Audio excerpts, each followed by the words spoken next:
ఏం తమ్ముడు చూస్తున్నాను. ఆ రోజు కమ్మరాజ్యంలో కడపరెడ్డి టైంలో మాట్లాడాలనుకున్నాను, తర్వాత లక్ష్మీస్ ఎన్టీఆర్ లో మాట్లాడాలనుకున్నాను. కానీ ఇప్పుడు చూస్తున్నాను వ్యూహం ట్రైలర్ చూశాను. ఏం తమాషాగా ఉందా మీకు? నా రాజకీయ అనుభవం లేదు మీకు. ఏ రకంగా నా మీద సినిమా తీస్తారు? మీరు నేను ఎప్పుడైనా కలిసామా? మీకు నాకేమైనా గొడవలు ఉన్నాయా? ఎందుకు నన్ను అంత నెగిటివ్ గా చిత్రీకరిస్తున్నారు? మీ ఉద్దేశం ఏంటి? ఇప్పుడు చంద్రబాబు గారు, నా పాయింట్ ఏంటంటే, ఇప్పుడు నేను పాలిటీషియన్ కాదు, నేను రాజకీయ నాయకుడు. నేను ఒక ఫిల్మ్ మేకర్, ఒక మామూలు సిటిజన్ ఆంధ్రప్రదేశ్ స్టేట్ లో. సో మిమ్మల్ని కలవలేదు, బట్ మిమ్మల్ని కలవాల్సిన అవసరం లేదు కదా. మీరు ఒక పొలిటికల్ లీడరు, 40 years ఎక్స్పీరియన్స్ ఉంది, 3 సార్లు సీఎం చేశారు, సెల్ ఫోన్ మీరే తెచ్చారు, అరేబియా మా సముద్రం కూడా తీసుకురావడానికి ట్రై చేసి మధ్యలో ఎక్కడ అవ్వలేదు. ఇలాంటి రకరకాల హైదరాబాద్ ఇలాంటి కంట్రీ సిటీ లేదు మీరు లేకపోతే. కానీ ఇవన్నీ మీరు చెప్తున్నారు, పాయింట్ 1. దీంతో పాటు ఇంకా ఏమేమి చేశారు ప్రజలు అందరికీ తెలిసిన ఉన్నాయి. మీరు ఎన్టీ రామారావు మీరు ఇప్పుడు ఎలా కొడిసారు, అది ఎలా చేసి ఇవన్నీ ఉన్నాయి. వాటన్నిటి నుంచి వచ్చిన నా ఇంప్రెషన్ తోటి ఈ సినిమా చేస్తున్నారు. అప్పుడు మీరు ప్రజల్లో ఏం చేస్తున్నారని తెలిసిన నాలెడ్జ్ కి నేను మిమ్మల్ని పర్సనల్ కలిసి నేను మాట్లాడి దాని నుంచి దాని మీద తీయడం కలిసిన అది నా పాయింట్. అలా కాదు, మీరు ఆ మాదిరిగా చూస్తే జగన్మోహన్ రెడ్డి గారి దగ్గర ఎంత ప్యాకేజ్ తీసుకున్నారో చెప్పండి, మేము అదే ప్యాకేజ్ ఇస్తాము, మమ్మల్ని హైలైట్ గా సినిమా తీయండి. మీరు సార్ మీరు నమ్మినా నమ్మకపోయినా నేను ప్యాకేజ్ కోసం, ఎందుకంటే ప్యాకేజ్ అనేది ఇప్పుడు నేను అలాగూ చెప్తే మీరు ఆల్రెడీ ఫిక్స్ అయిపోయారు కాబట్టి మీరు నమ్మరు. ఓకే, కానీ మీరు ఎంత పెద్ద ప్యాకేజ్ ఇచ్చినా, ఒకవేళ జగన్ గారు ఇచ్చారు అనుకున్నా తీరం. ఎందుకంటే ఎన్టీ రామారావు ఎందుకు తీయగా నామాన్ని తీయట్లేదు. ఎన్టీ రామారావు గారు కొన్న క్యారెక్టర్ ని పోర్ట్రేట్ చేయటంలో అక్కడ జరిగిన దాంట్లో దాని మూలాన తీయగలిగా. సిమిలర్ గా నేను ఇప్పుడు జగన్ గారిని పాజిటివ్ గా చూపిస్తున్నానని మీరు అనుకుంటే అది నాకు జగన్ గారికి ఇంప్రెషన్, నేను దాన్ని ఎప్పుడు దాయను. ఓకే, సో మిమ్మల్ని హీరోగా పెట్టి సినిమా తీయటం అనేది ప్రపంచంలో స్టీవెన్ స్పీల్బర్గ్, జేమ్స్ కెమెరాన్ వల్ల కూడా అవ్వదు. ఎందుకంటే మీరు ఉన్నదే వినలే మొత్తం మీరు, అందుకని నేను కానీ ఎవరు కానీ మీ మీద సినిమా తీయలేదు. కరెక్ట్ గా మీరు ఎలక్షన్ మూమెంట్ లోనే సినిమా రిలీజ్ చేస్తున్నాం, దాని వల్ల నేను చాలా బాధపడుతున్నా. మరి తర్వాత చూస్తే నా కొడుకుని చాలా కామెడీగా చూపిస్తున్నారు. ఇది ఎంత వరకు కరెక్ట్ అని అడుగుతున్నాను ఈ రోజు. సో ఇప్పుడు ఎలక్షన్ తీయడం లేదండి, సినిమా తీసిందే ఎలక్షన్ అప్పుడు హాట్ టాపిక్ గా ఉంటది. అందరూ మీరు కానీ మీ ప్రత్యర్థులు కానీ ఎవరైనా కానీ ఉంటారు, న్యూస్ లో ఉంటారు కాబట్టి దానికోసమే తీయడం జరిగింది. అప్పుడు ఎలక్షన్ ముందు చేస్తున్నారు అనే దాంట్లో అర్థం ఉంది. ఇకపోతే మీ కొడుకును కామెడీ నుంచి చూపెడుతున్నాను అని మీరు అంటే, కామెడీ నుంచి చూపెట్టకపోతే ఇంకా చూపెడతారు ఎవరైనా? మీరు చెప్పండి. అది మీరు చెప్పగలిగితే నేను చంద్రబాబు నాయుడు ఫిల్మ్ ఇన్స్టిట్యూట్ లో వచ్చి నేను మళ్ళీ నేర్చుకోవడానికి ట్రై చేస్తాను. మీరు ప్రయత్నం చేయండి. తదుపరి మీకు ఇక్కడ చెప్తున్నాను వార్నింగ్, రాబోయే ఎలక్షన్ నేనే గెలుస్తాను. అప్పుడు చూస్తాను, మీకు ముంబై మాఫియా ఉండొచ్చు, దావుద్ ఇబ్రహీం ఉండొచ్చు, కానీ రాబోయే ఎలక్షన్స్ లో విజయం వచ్చిన తర్వాత అప్పుడు చూద్దాం తమ్ముడు. అప్పటి వరకు నేంటో చూపిస్తాను. ఏం చూస్తారు అయ్యారు అనుకుందాం, ఏం చేస్తారు అప్పుడు? అంటే ఏదో చేసేసి మీ గ్యాంగ్ తీసుకొస్తారా, లేకపోతే మీకున్న పోలీస్ వ్యవస్థని మీ నౌకర్లాగా వాడుకుని ఏమన్నా చేస్తారా? అది కూడా చెప్పండి. నేను గెలిచాక చూపిస్తాను నేనేంటనే. Okay, thank you sir. అంటే నాకు ఒకటే చెప్తున్నానండి, ఇప్పుడు చంద్రబాబు నాయుడు గారి గురించి మీరు నా అభిమానం అంటున్నారు.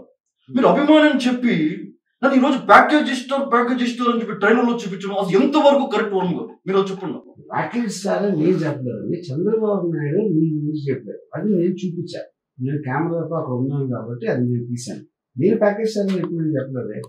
So Chandrababu Naidu character offer చేశాను, ఆఫర్ చేసింది మీరు స్వీకరించారని కూడా నేను చెప్పలా. నేను చర్యలు చూస్తాం, ఇంకొకసారి చూడండి. ప్యాకేజ్ ఇస్తా అన్నారు, దాని మీద మీరు రియాక్షన్ ఇవ్వలేదు కదా, అప్పుడు తీసుకున్నారా లేదా అనేది సస్పెన్సే కదా, నేను చూపించింది కదా. మీరు వ్యక్తిగతంగా ఏ ఇంటర్వ్యూలో చూసినా నేను పవన్ అభిమాని అంటారు. అభిమాని ఎప్పుడు కూడా తనకు నచ్చిన హీరోని నెగిటివ్ గా చూపించకూడదు అనే విషయం మీకు ఎందుకు తెలియదు? ఇప్పుడు అభిమాని అనే దానికి నిజమైన అభిమానికి అర్థం ఏంటంటే, తను అభిమానించే అతను చాలా బాగుండాలి, పైకి వెళ్ళాలి, అతను అన్ని అనుకున్నన్ని సాధించాలి అనుకున్నవాడే నిజమైన అభిమాని. ఊరికని మీ మొహం చూపిస్తే చప్పట్లు కొట్టి బీగమనే కాకుల్లాగా మన మేకలాగా అరిస్తే అదే అభిమానం అని మీరు అనుకుంటే నేనేం చేయలేదు. నేను కేవలం మీ మంచి కోరే నేను చెప్పిన ప్రతిదీ ఒక ఉచిత సలహా. తీసుకోవడం తీసుకోపోవడం అనేది మీ జ్ఞానం మీద ఆధారపడదు. తర్వాత నాకు చాలా మంది వాట్సాప్ చేస్తున్నారు. నేను ధర్నాకి వెళ్ళినప్పుడు, చంద్రబాబు గారు అరెస్ట్ అయినప్పుడు, నేను పడుకున్నప్పుడు రోడ్డు మీద పడుకున్న ఫోటో కావచ్చు, ఎక్కడ బండ్ల మీద పడుకున్నప్పుడు ఫోటో కావచ్చు, లేదంటే మీరు ట్విట్టర్ లో ప్రతి ఫోటోని ఎడిటింగ్ చేసి పెట్టడం వల్ల నా మనసు చాలా బాధ అనిపిస్తూ ఉంటుంది. ఎప్పుడు ఎందుకులే, సరే మనం మాట్లాడదాం, ఒక సమయం వస్తే సహిస్తాను, ఒక సమయం వచ్చినప్పుడు ఖచ్చితంగా వర్మని ప్రశ్నించాలి అనుకున్నాను. ప్రశ్నిస్తున్నాను, దానికి సమాధానం చెప్పండి. ఇప్పుడు మీరు ప్రశ్నించిన, నా దవడ పగలగొట్టిన, నా బట్టలు తీసి పరిగెత్తించిన, లేకపోతే గుంచి పిసికి చంపేసిన, అది ఆలోచన మీకు ఉండొచ్చు. కానీ అలా చేస్తే నన్ను కాదు, ఎవరిని చేసినా మీరు ముందు బొక్కలో పడతారు. ఇది వ్యవస్థ, నేను కాదు ఎవరు కాదు. ఇక పాయింట్ ఏంటంటే, ఇప్పుడు నేను అది పెట్టినప్పుడు అది ఉన్నది నేను పెట్టింది కదా. మీరు పబ్లిక్ డొమైన్ లో ఉన్నారు, మీరు ఒక సూపర్ స్టార్, మీరు ఒక పాలిటీషియన్. సో పబ్లిక్ డొమైన్ లో ఎవరు ఉన్నా సరే, ఎవరైనా సరే వాళ్ళ తోచిన విధంలో ఒక రెస్పాండ్ అవ్వచ్చు దానికి. అప్పుడు నేను 1 month ముందు మీ ఫోటోలు పెట్టాను వ్యూహంలో. మీరు అది చూసి అప్పుడు సిబిఎం గారు అరెస్ట్ అయినప్పుడు నా ఫోటోలు కాపీ కొట్టేది, నేను మీ మీద అభియోగం పెడితే ఏం చేస్తాను మీరు? అప్పుడు నా ఫోటోలు నేను తీసింది అదే పోజ్ లో అక్కడ మీరు కూర్చుంటే, మీరు నా ఫోటోస్ కి మీరు వాల్యూట్ ఇస్తున్నారు. మీరు ఆల్రెడీ చేసిన దాన్ని నేను ఇమిటేట్ చేసినప్పుడు మీరు చేయొచ్చు, కానీ నేను చేసిన తర్వాత మీరు పెడితే అప్పుడు ఎవరెవరిని అడగాలి? ఇది ఒకసారి ఆలోచించాం. అంటే మీ వ్యక్తిగతంగా మీరు సమాధానాలు బాగానే చెప్తారు, కానీ రాత్రిపూట అంటే ఏ హీరో మీద చూపించిన విధానం కరెక్ట్. మీరు నన్ను ఎందుకు ఫోకస్ చేస్తారు? అందరికన్నా మీరు ప్రతి హీరో కాబట్టి ఒకటి. నేను 2 మీరు ఒక్కరే పాలిటీషియన్ కాబట్టి.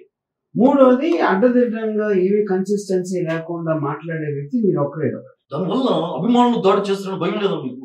సార్, మీ అభిమానులు, నేను చెప్తాను, అది అయిపోయింది ఇందాక, అది ఎవరెవరైతే ఆ ఫ్రంట్ బెంచ్ లో మీ మీటింగ్ దగ్గర ఉండి కైకి నడుస్తారో వాళ్ళు ఫస్ట్ మీ అభిమానులు. వాళ్ళు బుర్రలేని వాళ్ళు. మీ అమ్మాయిలు లేరంటలేదు, కోట్ల మంది ఉన్నారు. మా మదర్ కూడా మీ అభిమాని.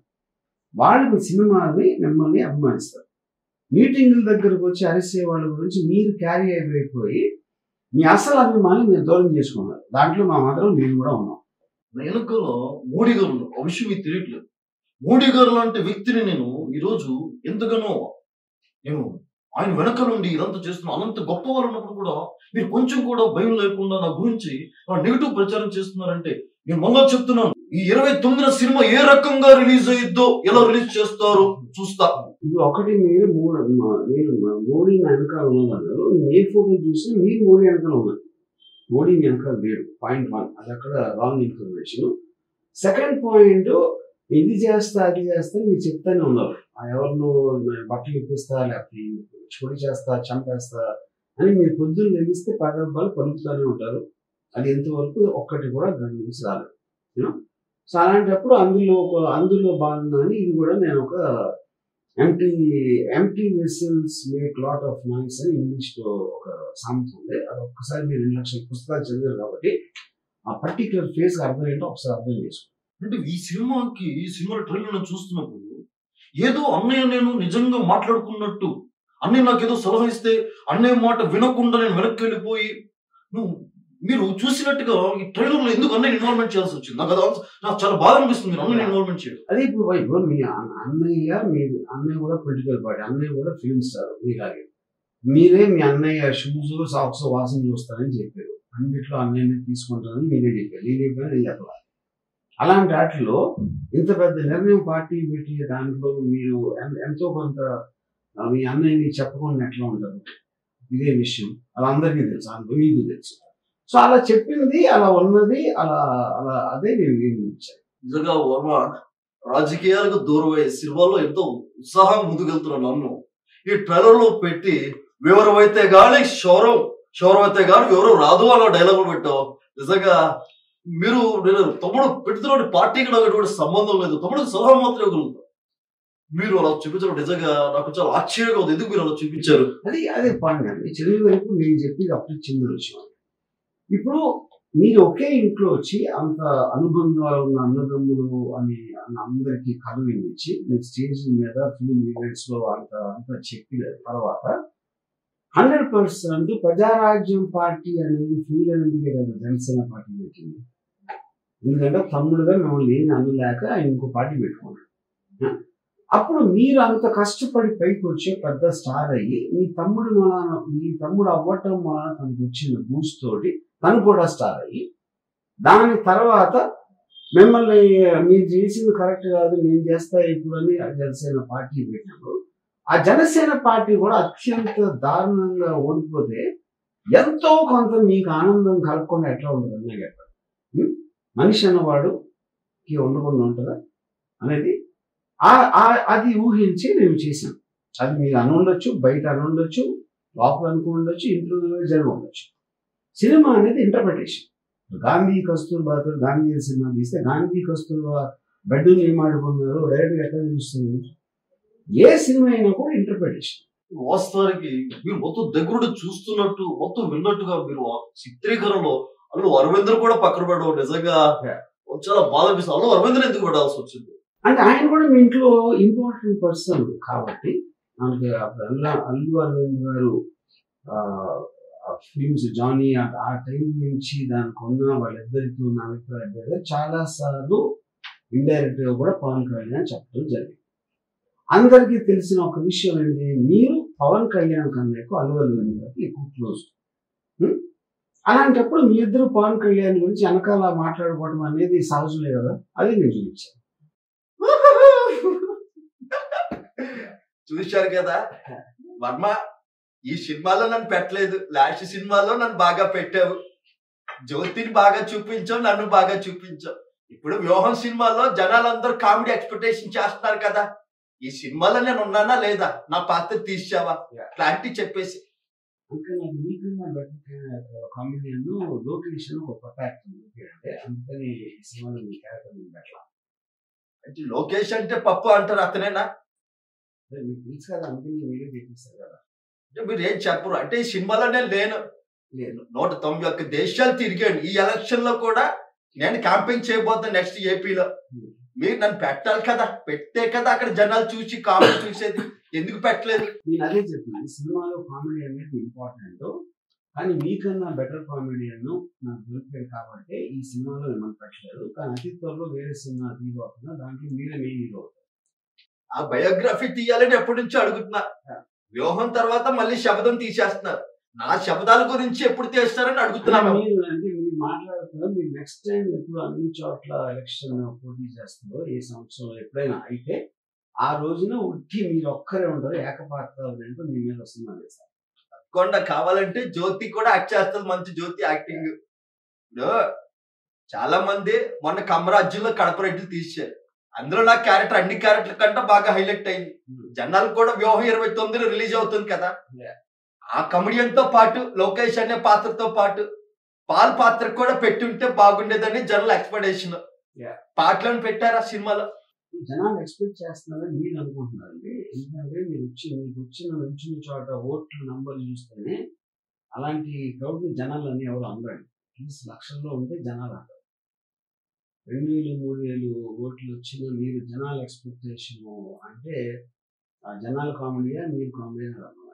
సర్వే జన సుఖినో భవంతు, సర్వజనులు సంతోషంగా ఉండాలని నాన్నగారు ఆశీస్సులతో ఈ రోజు పార్టీని స్థాపించి ఎంతో విజయవంతంగా ముందుకెళ్తున్న సమయంలో వర్మ, అటు నా అల్లుడిని అలాగే బావగారిని నేను ప్రతిసారి నీతో చర్చించాలనుకున్నా. కలిసినప్పుడు బాగానే మాట్లాడతాం, కానీ కరెక్ట్ గా ప్రతి ఎలక్షన్ మూమెంట్ లో మొన్న బావగారు జైలుకి వెళ్ళి వయసు పెద్దవైనా ఎన్నో ఇబ్బంది పడి వచ్చారు. ఇప్పుడు ఈ చిత్రంలో మళ్ళా ఆయన అలా చూపించడం, అల్లుడిని అలా చూపించడం, నా పిల్లల బాధపడడం, ఇవన్నీ అవసరమా తెలుగు పరిశ్రమలో? అవసరం కనుక చేశాను కదండి. అది టోటల్ దాంట్లో మీరు చెప్పిన అన్నింటి దాంట్లో నా టార్గెట్ నేను ఎందుకు తీసాను అన్న దాన్ని ఆబ్జెక్టివ్స్ రీచ్ అవ్వడానికి నేను చేశాను. మీరేమో అంత పెద్ద కుటుంబంలో ఎన్టీ రామారావు గారి కొడుకు మీరు చేసి అక్కడ ఆ టైంలో మీరు మీ ఓన్ ఫాదర్ కి మీరు వెన్నుపోటు పొడిసినోళ్ళతో మీరు చేరి అవన్నీ చేసి దాని తర్వాత అన్ని సంవత్సరాలు అయ్యాక మీరు ఆహా ఛానల్లో దానికి జస్టిఫికేషన్ ఇవ్వడానికి కూడా మీరు సీరియల్గా ట్రై చేస్తే, నా ఉద్దేశంలో మార్వలిస్టిక్ గా మాట్లాడితే రియలిస్టిక్ గా కాకుండా అది మీరు ఇంకా పెద్ద వెనుకబడి పొడిచారు సీరియల్ గా కన్నా ఎక్కువ మీ ఫాదర్ అని నా ఉద్దేశం. అంటే తెలుగు చలనచిత్ర పరిశ్రమలో ఎంతో మంది ఉన్నారు, అందరి మీద తీయకుండా కేవలం అంటే ఒక బాలకృష్ణ ఉన్నారు అనే భయం లేదా మీకు? నాకు ఎవరి మీద భయం లేదండి. నేనంటే నేను కూడా భయపడను. దాని కాదు నాకు అది. సో పాయింట్ అది ఇప్పుడు నేను మీకు సినిమా తీయను, మీరు నాకు చేయరు, నాకు అంటారు అది లేదు. ఇంకా పర్సనల్ గా నేను ఒక సిటిజన్ గా నా ఒపీనియన్ చెప్తున్నాను సినిమా. కేవలం ఎందుకు బావగారిని మాత్రమే టార్గెట్ చేయాల్సినటువంటి పరిస్థితి, చాలా రాజకీయ నాయకులు ఉన్నారు, ఎన్నో ఉన్నాయి. నేను కూడా పార్టీలో కీలకమైనటువంటి వ్యక్తిగా ఉన్నాను. అలాగే అల్లుడు పాదయాత్ర చేస్తున్నాను. ఈ వ్యూహం ట్రైలర్ లో మొత్తం అల్లుడు జంతుకులు తిన్నట్టుగా అది చిత్రీకరించడం, తర్వాత బావగారిని అని ఎందుకు తెలుగు పరిశ్రమ అంటేనే మన ఇద్దరు ఒక అన్న తమ్ముళ్ళలాగా కళ్ళమ్మ తల్లి బిడ్డలాగా ఉండాలి. ఏ డైరెక్టర్ చేయని పని కేవలం మీరు మాత్రమే చేస్తున్నారంటే అది తెలుగు సినీ పరిశ్రమలో ఎంతవరకు సమన్వయం? మీరే పవన్ కళ్యాణ్ గారికి వచ్చే వాళ్ళు ఆలోచన అంటారు, మీరే లేదా బ్రెడ్ వేరు బ్రీడ్ వేరు అని మీరే అంటారు. సెగ్రిగేషన్ చేసినంత ఫస్ట్ మీరు, ఫస్ట్ ఆఫ్ ఆల్. దాని తర్వాత తెలుగు ఇండస్ట్రీ అంతా కళామ తల్లి అంటే మీనింగ్ లేదు, పాయింట్ 1. దాని తర్వాత జంతికలు చూపిస్తున్న అల్లుడిని అంటే నేను చెప్పాను అది లొకేషన్ నేను చెప్పాలి. మీరు అనుకుంటే మీకు తెలుసు కాబట్టి మీరు ఎందుకు అనుకుంటున్నారు, కానీ ఎప్పుడు తింటా ఉంటాం, మీరు చూశారు కాబట్టి మీరు ఇన్ఫర్ చేస్తారు. అప్పుడు అది మిమ్మల్ని మీరు ప్రశ్నించుకోవాల్సిన ప్రశ్న నన్ను అడగటం.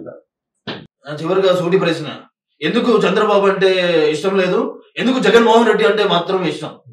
ఎందుకు మీరు జగన్మోహన్ రెడ్డికి మిగతా ఇప్పటికీ చాలా చిత్రాలు, లక్ష్మీ ఎన్టీఆర్ ఆ సమయంలో కూడా చాలా ఆవేశపడినటువంటి సందర్భం, మరలా ఇప్పుడు ఇది ఎందుకు? దీనికి క్లియర్ ఆన్సర్ అండి, December 29th మీరు ఏదైనా మీ చాలా విలువైన సమయంలో 2 గంటలు కేటాయించి వ్యూహం సినిమా చూస్తే మీకు క్లియర్ కట్ సమాధానం వచ్చేస్తుంది. సరే, నేను కూడా పెద్ద బడా నిర్మాత నేనే ఒక ఎన్టీఆర్ ఆర్ట్స్ తరపు నుంచి మీకు ఇస్తాను. నాన్నగారి మీద ఒక అద్భుతమైన బయోపిక్ తీయండి. రాజశేఖర రెడ్డి గారు చేసిన తప్పు ప్రచారం అది ఎందుకు కేవలం వైఎస్ కుటుంబాన్ని మాత్రమే హైలైట్ చేస్తూ సినిమాలు తీయడం, నాన్నగారి చరిత్రను చెప్పలేకపోవడం, బావగారు నడిపించడం ఎందుకు? వర్మ గారు చాలా ఆవేశంతో అడుగుతున్నా మిమ్మల్ని. డెఫినెట్ గా మంచి ఐడియా అండి. అప్పుడు మీరు చంద్రబాబుతో కలిసి మీ ఇద్దరూ కలిసి మీ ఫాదర్ని ఎలా వెన్నుపోటుకొచ్చారు అనే ఒక దాని మీద చాలా డీటెయిల్ గా సినిమా తీయడానికి మంచి డ్రామా ఉంటుంది. అది మీరే ప్రొడ్యూస్ చేస్తానంటే నాకు ఏమాత్రం అభ్యంతరం లేదు. ఏదైనప్పుడు కూడా 29న సినిమా ఏ రకంగా రిలీజ్ చేస్తారో, ఏ రకంగా థియేటర్లో అవుతే నా తెలుగు తమ్ముడు సత్తా ఏంటో, నందమూరి అభిమానుల యొక్క సత్తా ఏంటో చూపించే సమయం నాకు వచ్చింది, బావగారికి వచ్చింది. అలాగే నా తమ్ముడు కళ్యాణ్ అభిమానులు కూడా అందరూ చూస్తారు. 29న మీరు ఒక్కలే, మేము ముగ్గురు. మీ వైపు జగన్మోహన్ రెడ్డి ఉండొచ్చు, ఎవరైనా ఉండొచ్చు, ఆర్జీవి ఎంతైనా ఉండొచ్చు, కానీ ముగ్గురు కలిస్తే ఏ రకంగా థియేటర్లో ఆడతారో రిలీజ్ చేస్తారో మేము చూస్తాం. ఇప్పుడు రజనీకాంత్ సినిమా చూస్తుండ్రు, సినిమా ఒకటే సింగిల్ గా వస్తుంది. అలాగా మీరు ముగ్గురు వస్తున్నారు, నేను సింగిల్ గా వస్తున్నా, అలాగే జగన్ కూడా సింగిల్ గా వస్తున్నారు. అంటే మీరంటే వెనకాల జగన్, నాకు తెలిసి ఇదంతా వెనకాల. నాకు వెనకాల ముందు ఎవరు ఉండరండి, ఎందుక అన్నట్టు ఎవరు వెనకాల అది ఉండాల్సి, మీరు అందరూ పక్క పక్కన అంటారు, ఒకటి కనిపించరు, ఒకటి మాయమైపోతారు, ఒకటి మళ్ళీ తర్వాత వస్తారు. అంత ఇన్కన్సిస్టెన్సీ ఉన్న గ్రూప్ కి నేను ఫస్ట్ నుంచి నేను ఒకదాని నిలబడుతున్నాను. నాకు జగన్ గారు అంటే ఒక మంచి ఇంప్రెషన్ ఉంది, సిబిఎన్ దగ్గర లేదు, దాన్ని నేను ఎప్పుడు మార్చలేదు. మీరు సిబిఎన్ అంటే ఇది అది, లోకేష్ అంటే అది అని ఒక టైంలో గ్రూపులు ఇచ్చారు, ఇప్పుడేమో వాళ్ళ లాంటి మనుషులు లేరు అంటున్నారు. అది మీరు ఆలోచించాల్సిన విషయం. సరే, 29లో చూద్దాం. సై అంటే సై, ఎవరు గెలుస్తారో, ఏ రకంగా ఒకవేళ సెన్సార్ వాళ్ళు సమయం మీకు ఇచ్చిన 29న థియేటర్కి వచ్చిన థియేటర్కి జనాలు రావాలి, ఆ థియేటర్ లో సినిమా పడాలి.